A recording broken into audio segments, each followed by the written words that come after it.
Morning skin routine ಯಾವ ತರ ಇರಬೇಕು ಅನ್ನೋದನ್ನ ಹೇಳ್ತಾ ಇದ್ದೀನಿ. ಹಾಯ್, ನಾನು ನಿಮ್ ಸೌಮ್ಯ ಕೂಡ makeup artist and makeup educator. ನಮ್ ಸ್ಟುಡಿಯೋ ಇರೋದು ಗೊತ್ತಲ್ಲ, ಸಕ್ಕರೆ ನಾಡು ಮಂಡ್ಯದಲ್ಲಿ. ತುಂಬಾ ಜನ ಹೆಣ್ಮಕ್ಳು ಆಯಿಲ್ ಸ್ಕಿನ್ಗೆ ಮಾರ್ನಿಂಗ್ ಮತ್ತೆ ನೈಟ್ ರೋಟೀನ್ ಬಗ್ಗೆ ಹೇಳ್ಕೊಡಿ ಅಂತ ಕೇಳಿದ್ರಿ.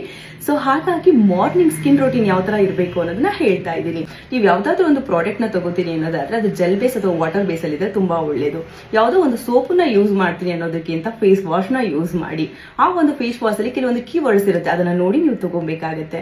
ನಿಂಬು ಅಥವಾ ಆಯಿಲ್ ಫ್ರೀ ಅಥವಾ ಸ್ಯಾಲಿಸಿಲಿಕ್ಯಾಡ್ ಅಂತ ಹೇಳಿ ಮೆನ್ಷನ್ ಆಗಿರುತ್ತೆ. ಅಂತದ್ರಲ್ಲಿ ಬೆಸ್ಟ್ ಕ್ಲೆನ್ಸರ್ ಅಂತ ಅಂದ್ರೆ ಸೆಟಾಫಿಲ್ ಅಂತ ನಾನು ರೆಫರ್ ಮಾಡ್ತೀನಿ.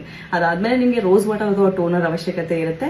ಅದಾದ್ಮೇಲೆ ನಿಮಗೆ ಮುಖದಲ್ಲಿ ಆಲ್ಮೋಸ್ಟ್ ಆಯಿಲ್ ಇರೋದ್ರಿಂದ ಮಾಯಿಶ್ಚರೈಸರ್ ಅವಶ್ಯಕತೆ ಇರೋದಿಲ್ಲ. ಆದ್ರೂ ಕೂಡ ನೀವು 30% ಮಾಯಿಶ್ಚರೈಸರ್ ನ ಯೂಸ್ ಮಾಡಬೇಕಾಗುತ್ತೆ ವಾಟರ್ ಬೇಸ್ ಅಥವಾ ಜೆಲ್ ಬೇಸ್ ಅಲ್ಲಿ. ಅದಾದ್ಮೇಲೆ ಮಸ್ಟ್ ಅಂಡ್ ಶುಡ್ ಆಗಿ ನೀವು ಸನ್ಸ್ಕ್ರೀನ್ ಲೋಷನ್ ನ ಯೂಸ್ ಮಾಡಲೇಬೇಕು.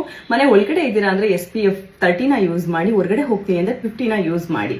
ಸೊ ನೈಟ್ ರೊಟೀನ್ ನಾನು ಹೇಳ್ಕೊಡ್ತೀನಿ ನೆಕ್ಸ್ಟ್ ವಿಡಿಯೋದಲ್ಲಿ. ಈ ವಿಡಿಯೋ ನಿಮ್ಗೆ ಏನಾದ್ರು ಯೂಸ್ಫುಲ್ ಆಗಿದೆ ಅಂತಂದ್ರೆ ಲೈಕ್ ಮಾಡೋದನ್ನ, ಶೇರ್ ಮಾಡೋದನ್ನ ಮರಿಬೇಡಿ. ನನ್ನ ಅಕೌಂಟ್ ನ ಫಾಲೋ ಮಾಡಿ. Thank you.